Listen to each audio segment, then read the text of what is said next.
Olá, boa tarde a todos, tudo bem? Mais um Merendando com a Palavra nessa segunda-feira, dia 17 de maio de 2021. E hoje nós continuamos então com o tema Quem Eu Sou, que nós iniciamos na última segunda-feira.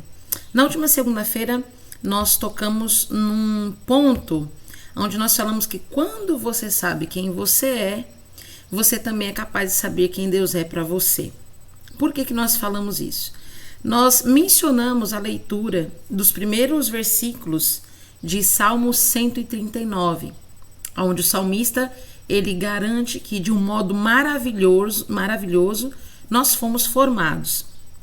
E dessa maneira maravilhosa que nós somos formados, não tem como a gente contestar que realmente não somos feitos de uma forma especial, de uma forma a cumprir um propósito único que Deus ele destinou para nós. E lembrando que quando eu digo especial, não significa dizer que nós estamos nos sobrepondo aos outros ou nos colocando acima da média ou mostrando que nós somos superiores, né? Não é essa a questão. Quando eu digo que nós fomos feitos de um modo especial, estou dizendo que o Senhor, com carinho, com amor, Ele planejou, Ele criou, Ele estabeleceu a sua criatividade para nos formar.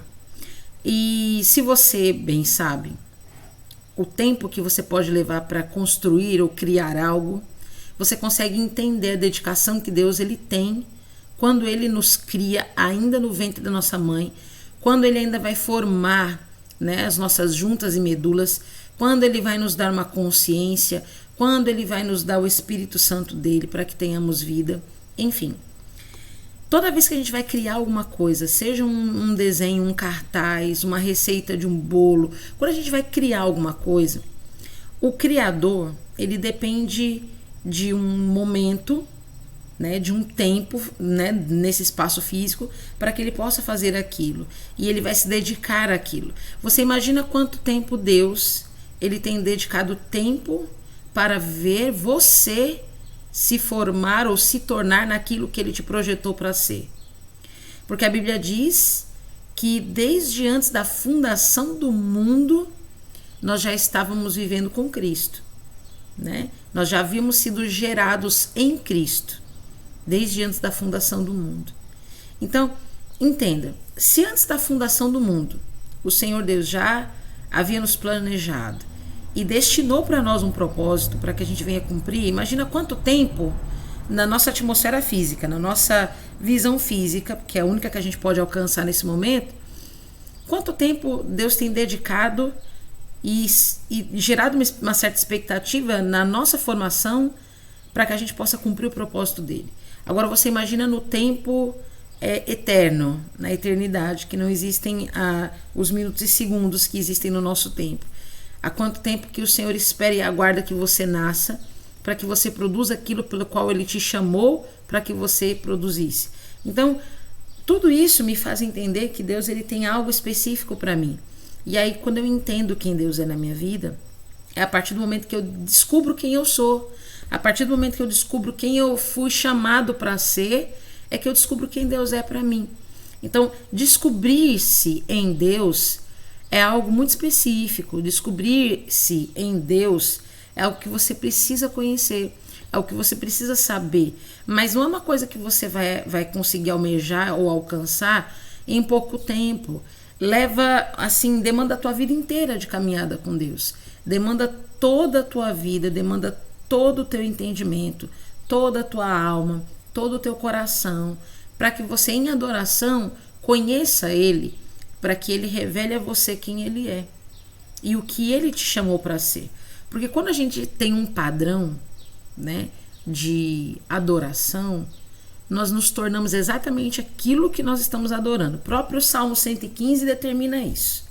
O Salmo 115 vai falar de um conjunto de situações que geram, né, vamos dizer assim, o sintomático adoração, vamos dizer assim, certo?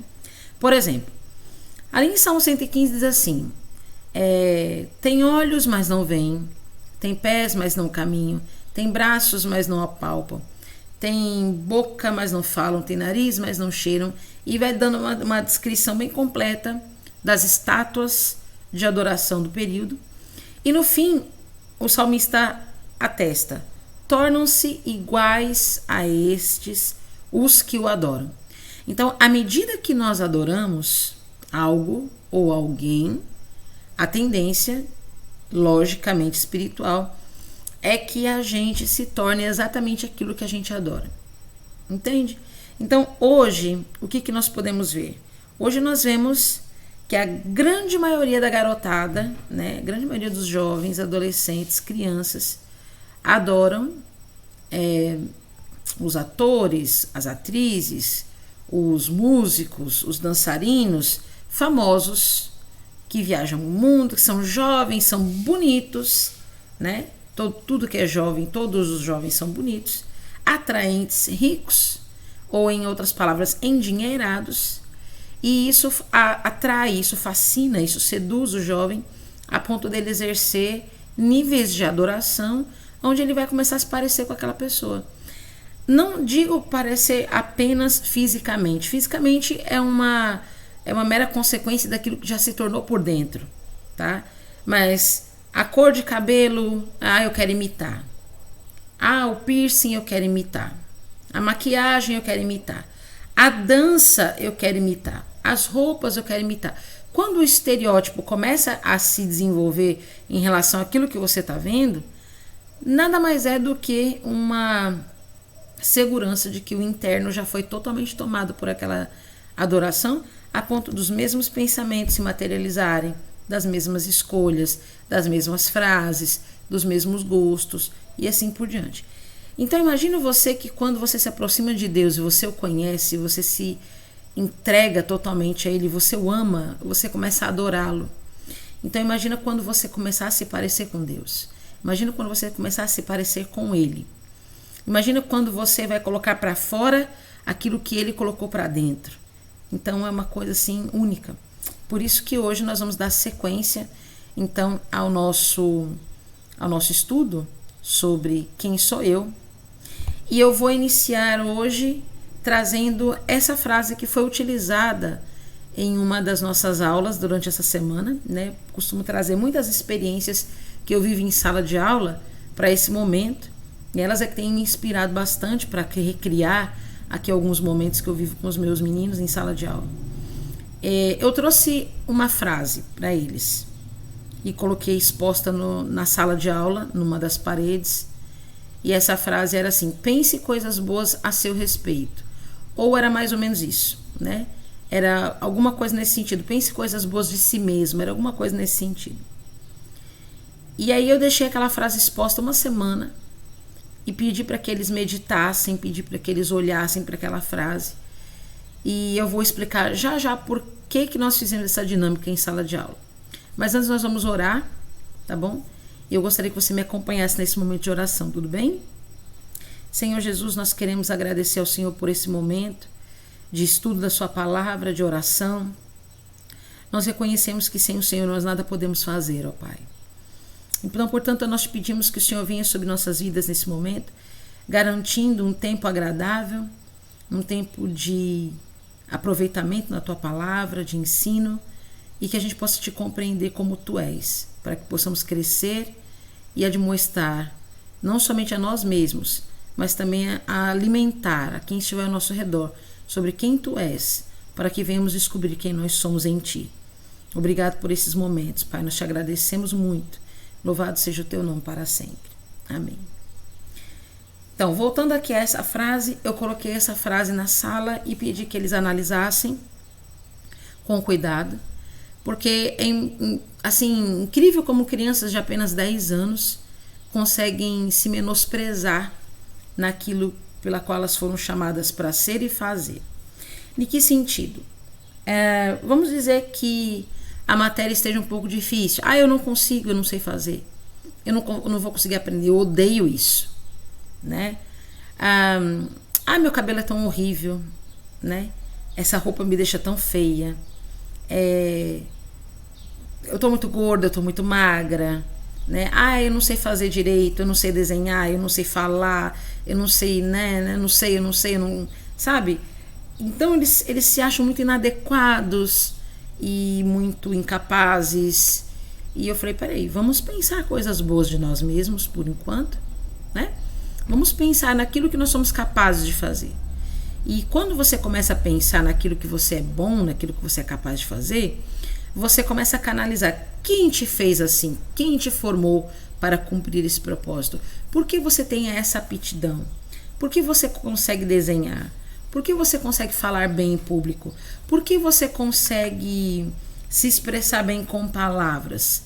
Por que você consegue arrumar bem o seu cabelo? Por que você consegue fazer determinadas coisas boas, bem feitas, diferentemente dos demais? Por que você consegue fazer isso? Então a gente começou a pensar nas coisas boas que a gente conseguia fazer e nas aptidões que a gente tinha e na capacitação que a gente tinha adquirido, no desenvolvimento das habilidades, das competências que a gente tinha até aquele momento. E a gente começou a observar que uma série de fatores aconteceram para que a gente desenvolvesse aquelas habilidades e que, de igual forma, seremos bons em muitas coisas e não seremos bons em outras, né? Então, a gente faz aqui uma análise para a gente descobrir quem a gente é. E quando a gente descobre quem a gente começa a descobrir também que alguém nos capacitou para ser assim. Então, quando a gente descobre quem Deus é, a gente começa a descobrir quem a gente é nele e pelo que a gente foi chamado, por um propósito. Então, eu comecei a dizer na sala a respeito disso, de propósitos pelos quais nós fomos chamados. Porque uma coisa que acontece muito com eles é a questão do temor, a ansiedade, né? Essa síndrome do pensamento acelerado que acomete muitas pessoas hoje em dia, sobre a questão da aprovação em relação a notas. Então eu disse para eles que aquilo que a gente mais teme nos vem sobre nós. E não é que a lei da atração ou o segredo, isso aqui não tem nada a ver com isso, isso aqui tem a ver com Bíblia, né? No próprio livro de Jó existe essa frase: o que eu temia me sobreveio e o que eu receava me aconteceu. Não tenho paz, nem tranquilidade, nem descanso, somente inquietação.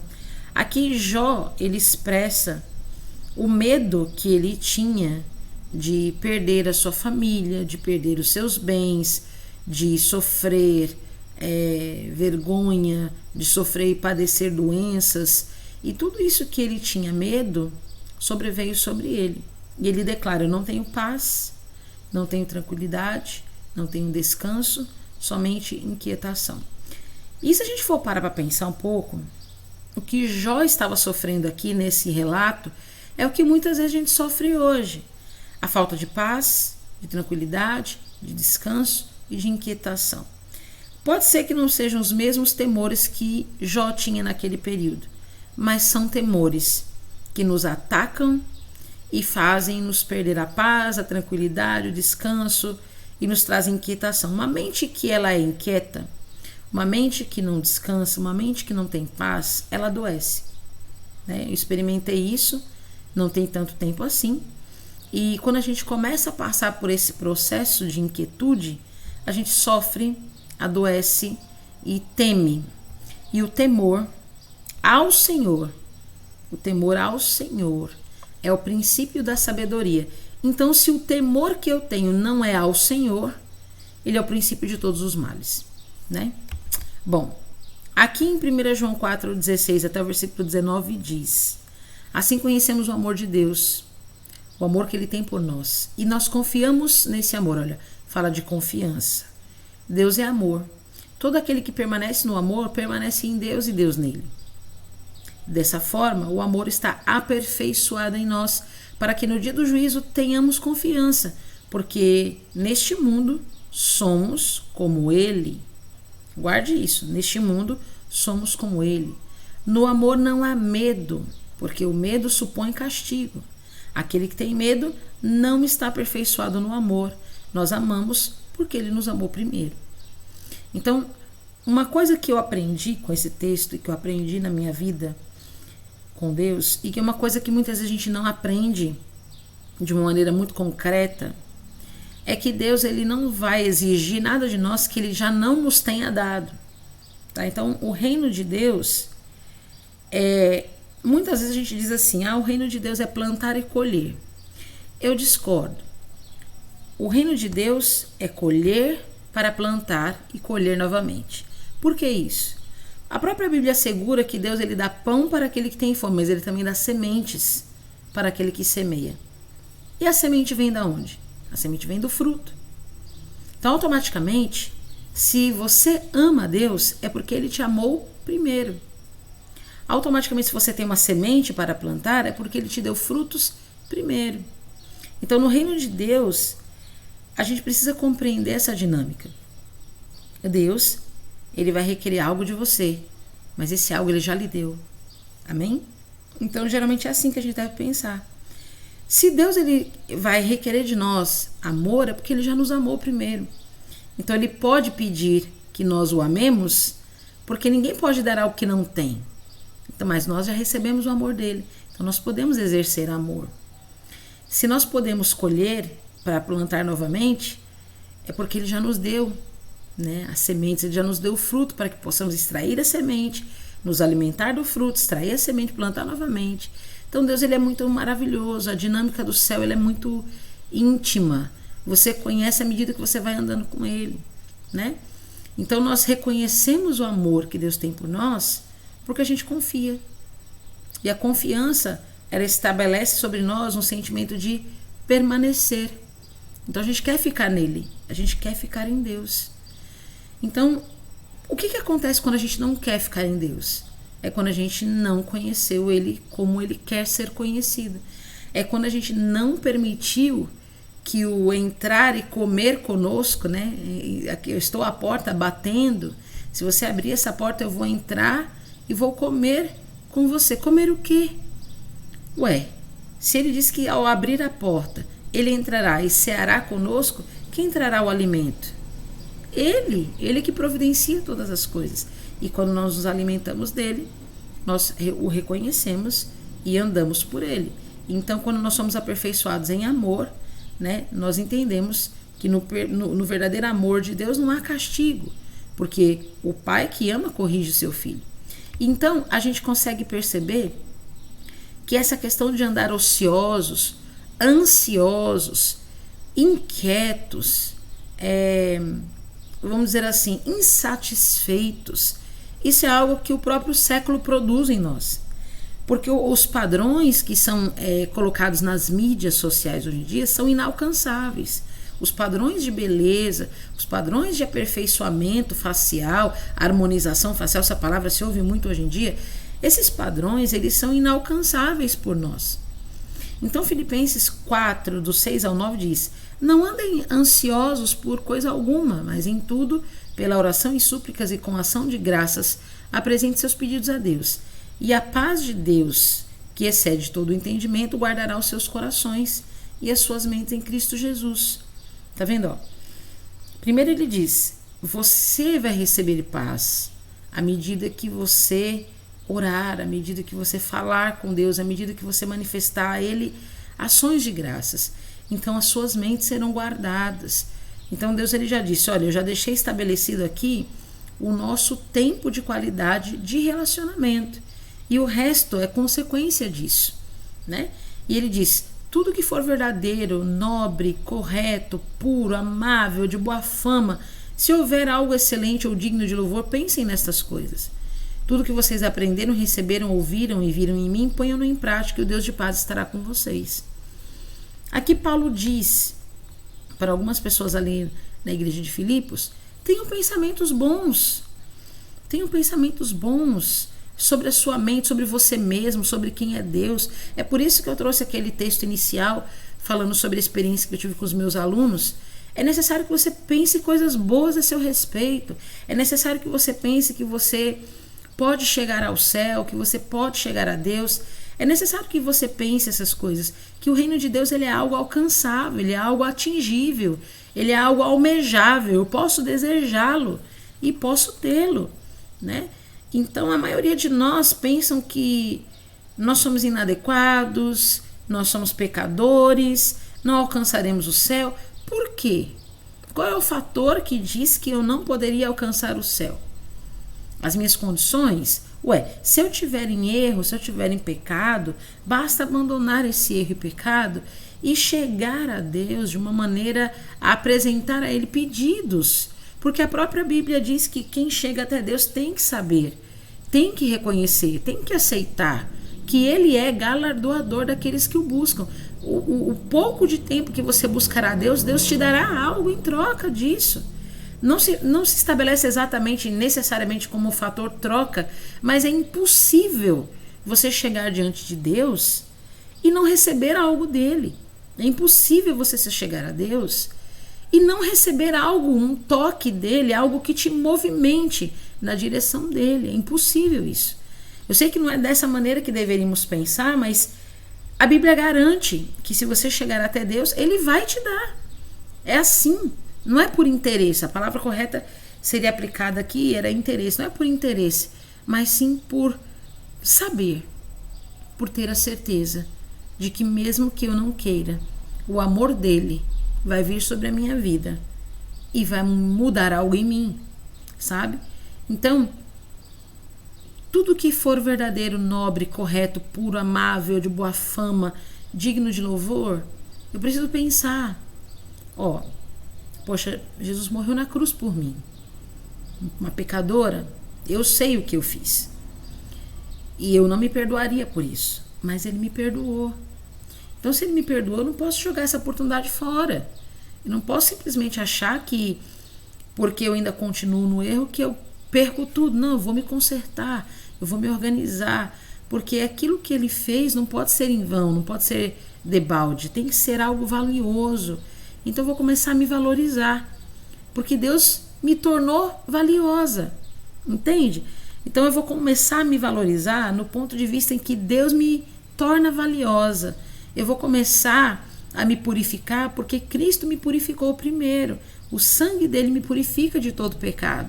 Eu vou ser uma pessoa verdadeira porque a palavra de Deus é a verdade e ela precisa estar em mim. Eu vou ser uma pessoa amável porque Deus me amou primeiro. Eu vou buscar a boa fama porque a própria Bíblia ela é conhecida no mundo inteiro. Então preciso pensar nisso. Então, da maneira como Cristo determina meu caminhar, da maneira eu vou reconhecê-lo nos meus caminhos e vou acabar me tornando parecido com ele. Então, hoje, se você for ver o padrão beleza, como nós mencionamos no nosso encontro passado, eu disse que quando você pesquisa a palavra beleza, pelo menos eu pesquisei no Google a palavra beleza e a primeira imagem que apareceu foi essa. E por que você vê essa imagem? Por conta disso, né? Por que hoje o padrão beleza está voltado à questão estética física exterior e não ao interior? Por que hoje as pessoas estão mais embrutecidas? Por que hoje as pessoas estão mais endurecidas? Por que hoje as pessoas estão mais violentas, sexualizadas? Por conta disso. Por conta das redes sociais. Porque aqui o que vale é a quantidade de likes, followers, curtidas, seguidores, a quantidade de views, a quantidade de dinheiro que se é possível ganhar expondo a sua imagem. Então, se a imagem for desagradável, desalinhada, deselegante, antiquada e retrógrada, não vai render esses lucros, esses views, essas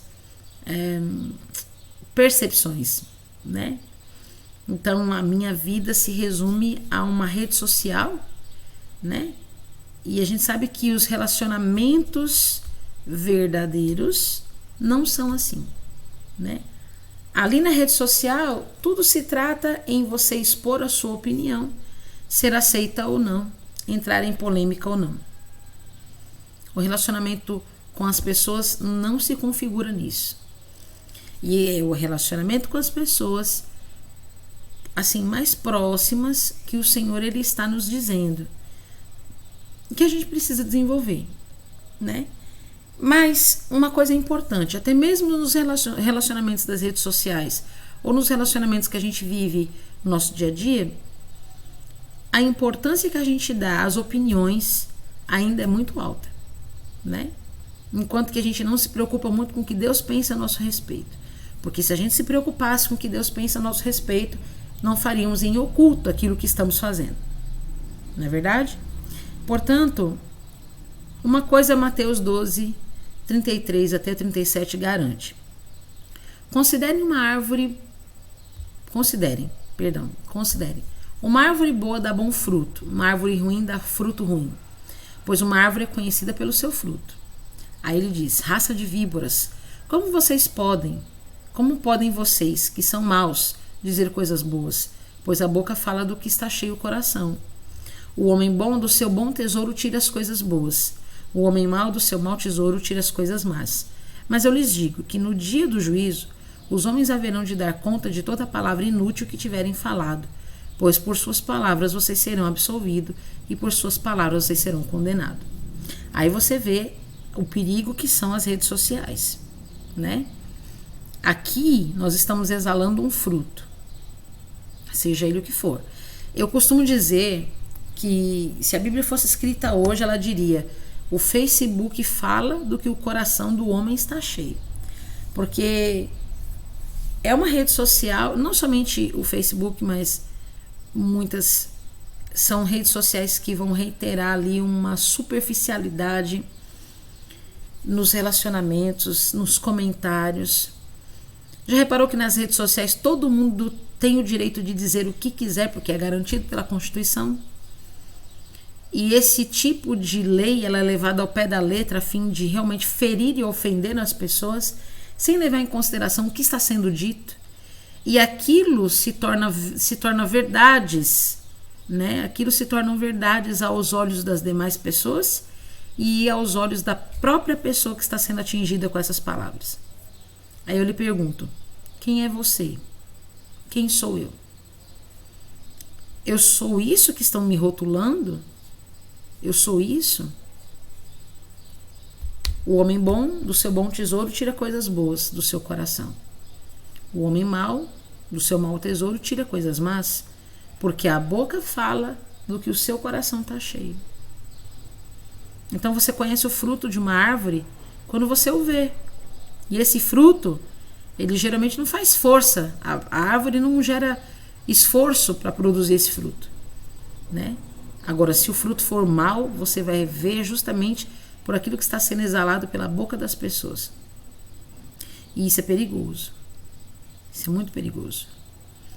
Todos nós daremos conta a Deus de cada palavra inútil que nós estamos falando. Como também vamos dar conta a Deus de cada palavra boa que estamos manifestando. Então, que fique bem claro que as redes sociais não podem determinar o nosso caráter, não podem determinar nossas ações, não podem determinar quem nós somos, muito menos a nossa essência. Quem as determina somos nós a partir do momento que temos um relacionamento com Deus e nos parecemos cada dia mais com Ele. Porém, as redes sociais tomam de nós tanto tempo e nós acabamos entrando em padrões que não são aqueles que Deus estabeleceu para nós. O erro não está em ter uma rede social. O erro não está em você administrar isso. O erro está em nós adquirirmos o hábito de cultivar muito mais as redes sociais do que o nosso tempo com Deus. O erro está em nós cultivarmos muito mais o tempo em redes sociais do que a nossa vida de oração com o Senhor, de estudo da palavra, de reconhecimento do Senhor nos nossos caminhos e, portanto, nos moldarmos aos padrões desse mundo, né? No nosso encontro passado nós falamos sobre isso. Nós falamos que o Senhor é quem nos sonda e é Ele quem nos conhece. E aí nós lemos alguns versículos de Salmo 139, que nós estamos exalando aqui mais uma vez. E esses textos mostram o trabalho de Deus, o conhecimento de Deus acerca da nossa formação.